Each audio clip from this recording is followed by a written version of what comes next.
Buse'nin sepetinden herkese merhaba. Bugün söğüt dalı motif yapıyoruz. Bu modeli çalışacağız. Yapımı ve görüntüsü o kadar kolay ve güzel ki bu motifi yaptıktan sonra eminim birkaç rengini de yapmak isteyeceksiniz. Hangi iple yaparsanız yapın model kendiliğinden çok güzel ilerliyor ve kendine has bir duruşu olduğunu düşünüyorum. Bu gibi videoların daha fazla gelmesini dilerseniz sayfama abone olmayı, bu videoyu da beğenmeyi unutmayın. Hatta aşağı yorumları bir sonraki projemiz ne olsun onu da yazarsanız ayrıca mutlu olurum. Şimdi hazırsanız ve iştahınız da kabardıysa haydi hemen yapımına geçelim.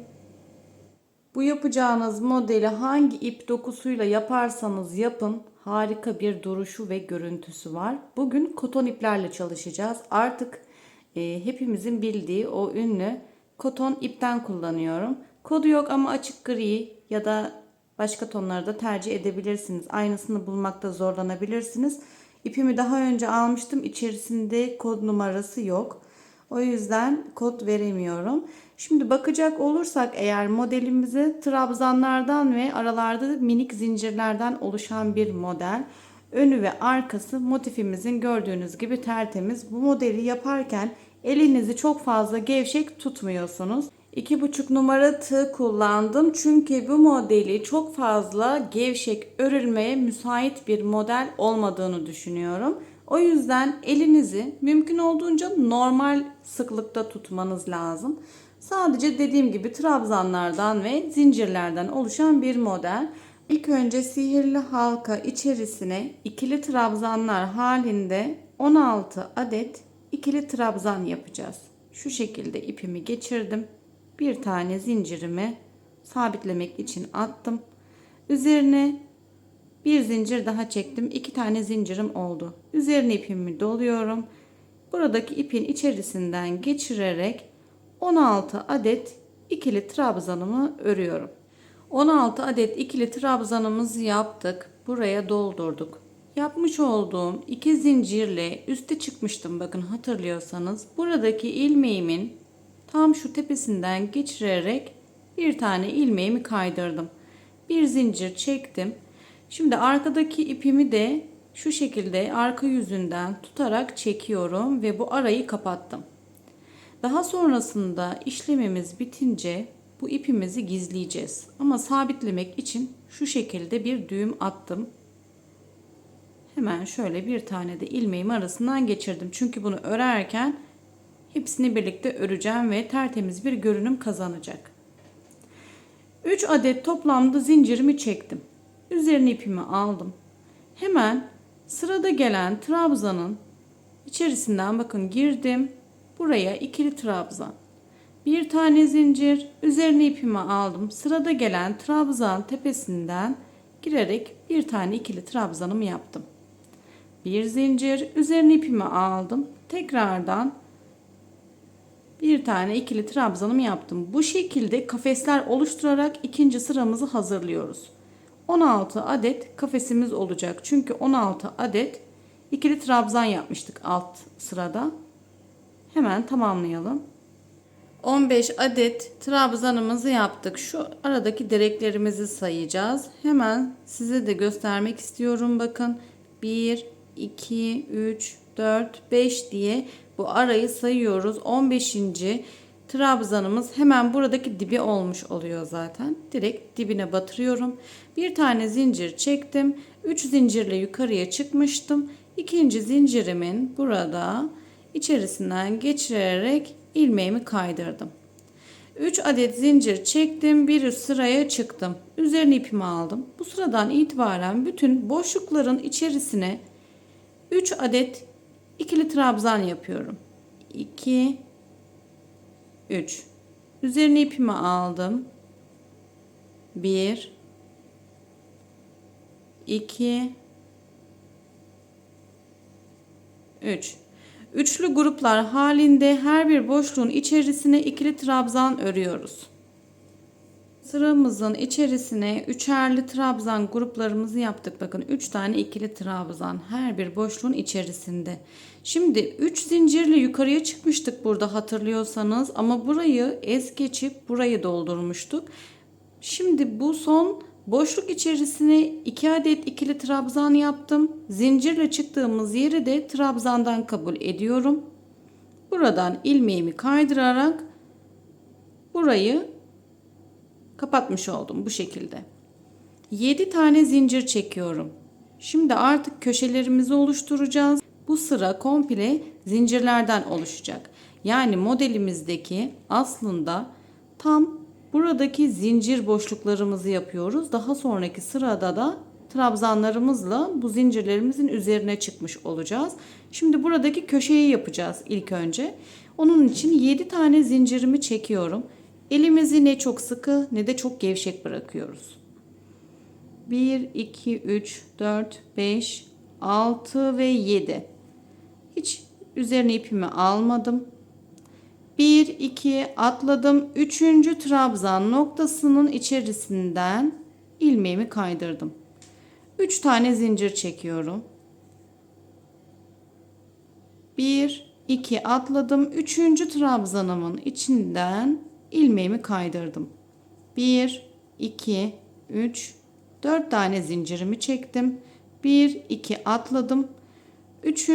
trabzanımın içerisinden ilmeğimi kaydırdım. 1, 2, 3 zincir çektim. 1, 2 atladım. 3. trabzan tepesinden ilmeğimi kaydırdım. 1, 2, 3, 4, 5, 6, 7 tane zincirimi çektim. 1, 2 atladım. 3. trabzan tepesinden bu şekilde ilmeğimi kaydırdım. Buradakiler köşelerimiz, buradakiler de aramız olmuş oldu. Yuvarlak motifimizi bu şekilde etrafını tamamlıyoruz. Sıra sonuna kadar ilerledik. Motifimiz bu şekilde gözüküyor. Son 3 tane zincirimi çektim. Buradaki ilmeğimin içerisinden geçirerek kaydırmamı yaptım. Üzerine ipimi alıyorum. 5 tane ikili trabzan bu köşede yapıyoruz şimdi ilk olarak. 1 2 3 4 5 tane ikili trabzanımı yaptım. Bu şekilde gözüküyor. 2 zincirimi çektim. Üzerine ipimi aldım. Tekrar 5 tane ikili trabzanımı aynı boşluk içerisine yapıyorum. 3 4 5 Üçer tane zincirimiz vardı. Bakın hem sağ hem de sol tarafında. Bunları bağlaç olarak kullanacağız. Buraya 5. trabzanımı yaptıktan sonra bağladım. Üzerine ipimi aldım. 4 zincirlik boşluk içerisindeyim. Buraya toplamda 7 adet ikili trabzan yapıyoruz. Hemen yapalım. 1 2 3 4 5 6 ve 7. 7 tane ikili trabzanımı yaptım. Tekrar üçlü zincir kısmına geldim bakın. Buradakine bir tane sık iğne yaparak örgümü bağladım. Üzerine ipimi alıyorum.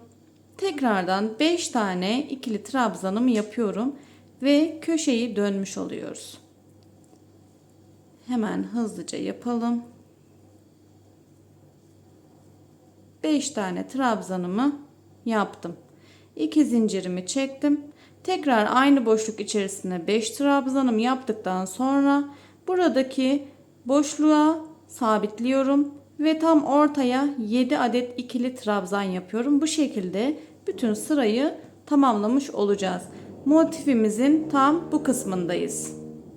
Örelim ve gelelim. Bütün sırayı tamamladık. Motifimiz bu şekilde gözüküyor. Şimdiden elinize, emeğinize sağlık. Bu sırada zincir çekerek işlemimizi tamamlıyoruz. Daha sonrasında da artık son 2 sıramız kalmış olacak. Şimdi buradaki bölümü yapmış olacağız.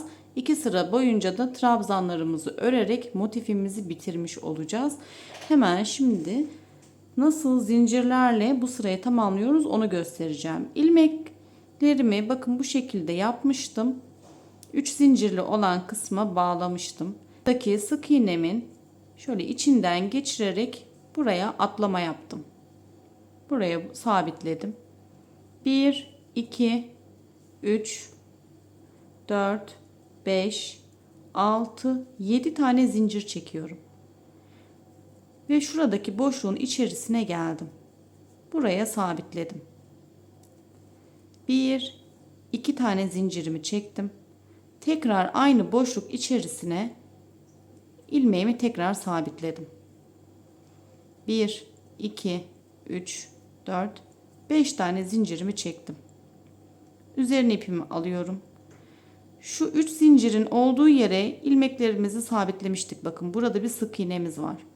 Bu sık iğnemizin içerisinden geçirerek buraya ikili trabzan yapıyorum. Burası yüksekte durmuş olacak. Tekrar 1, 2, 3 tane zincirimi çektim. Yedili trabzanımın tam orta noktasına batırarak buraya sabitliyorum. 1, 2, 3 tane zincirimi çektim. Tekrar üzerine ipimi aldım. Tam bu birleşim yerindeyim bakın. Umarım net gözüküyordur sizin için de. Bu birleşim noktasının içerisinden ipimi geçirerek buraya ikili trabzanımı yaptım. Bakın şimdiye kadar hep zincirlerle batırarak devam ettik. Tekrar 1, 2, 3, 4, 5 tane zincir çektim.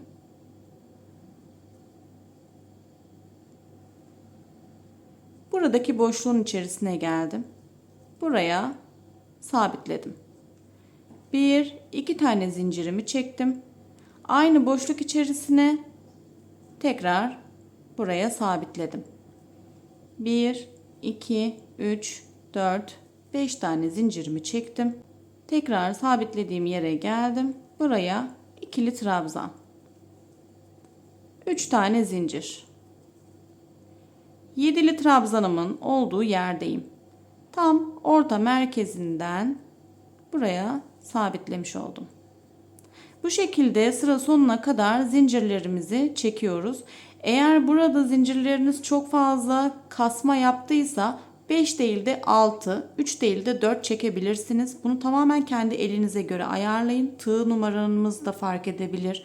El sıklık ve gevşekliğimiz de fark edebilir. Ben 5 tane zincir, 3 tane zincir olarak devam ediyorum. Bu sırayı bu şekilde tamamlayalım ve tekrar gelelim. Son 3 tane zincirimizi çektik. Bütün çevresini bu şekilde zincirlerle tamamladık motifimizin. Şimdi burada zincirlerle yukarıya çıkmıştık hatırlarsanız. Hemen şu ikinci, bakın buradaki ikinci ilmeğimden geçirdim. Üzerine 2 tane zincirimi çektim. Buradaki boşluk içerisine 5 adet ikili trabzan yapıyorum. Motifimizin artık son kısmındayız. 2 sıra boyunca dümdüz trabzan öreceğiz. Sadece köşelerde ikişer tane arttırma noktamız var. Bu şekilde gözüküyor. Modelimiz de şimdiden oluşmaya başladı. 5 adet ikili trabzanımı yapıyorum. Burayı saymıyorum. Burası direkt. Başlıyorum. 1, 2, 3, 4, 5. 5 adet ikili trabzanımı yaptım. Üzerine ipimi alıyorum. Burada 2 tane zincirlik yerimiz vardı. Dilerseniz burayı 3 de çekebilirsiniz ama ben 2 tane çektim. Bunun içerisine 2 tane ikili trabzan, 2 zincir, tekrar aynı boşluk içerisine ikili trabzan yapıyorum. Tekrardan buradaki sıradaki boşluk içerisine 5 tane ikili trabzan. 5 adet ikili trabzanımızı yaptık. Üzerine ipimi alıyorum. Buradaki ikili trabzanlarımız vardı hatırlarsanız. Şimdi buradaki ikili trabzanımın tam ortasından geçirerek bakın buraya da bir tane ikili trabzan yaptım ve arayı kapatmış oldum. Tekrar buraya doldurma yapacağız şimdi. 3 zincirli bölüm olduğu için içerisine 3 adet ikili trabzanımızı yapıyoruz. Üzerine ipimi aldım. Diğer 3 zincirin üzerine 3 adet ikili trabzan daha yapıyorum. 3 zincirlik olan ikinci bölümümüzde yaptık. Üzerine ipimi aldım. Buradaki direk içerisine de bir tane şu şekilde ilmeğimi geçirdim ve ikili trabzanımı yaparak burayı da toparlamış oldum. Bu şekilde bütün sıramızı tamamlıyoruz. Sıra sonuna kadar geldik. Buradaki direğimizin üzerine 2 tane zincir çekerek 5 trabzan yapmaya devam etmiştik. Şimdi buradaki trabzanımızı hemen şu tepe noktasından ilmeğimi geçirdim ve kapattım. Modelimiz bu şekilde. Artık son sıramız. Bu sıradan itibaren her bir ilmek tepesine birer tane ikili trabzan yaparak başlıyoruz. Hemen dip noktasına bir tane ikili trabzan yaptım ve başlıyorum. Bütün tepelerin içerisinden geçirerek ikili trabzan örmeye. Sadece köşelerde 2 trabzan, 2 zincir, 2 trabzan var aynı nokta içerisine. Hemen onu da gösterelim. 2 trabzanımı yaptım. 2 zincir, tekrar aynı nokta içerisine 2 tane trabzan. Bu şekilde tüm sırayı örüyoruz ve motifimizi burada bitiriyoruz. Hemen örelim ve gelelim. Modelimizi bitirmiş olduk. Son trabzan tepesinin içerisine de ikili trabzanımızı yaptık. Buradaki ilk ilmeğin içerisinden tığımı kaydırdım. Bir tane de sıkılamak için zincirimi çektim ve artık motifimizi burada bitiriyoruz.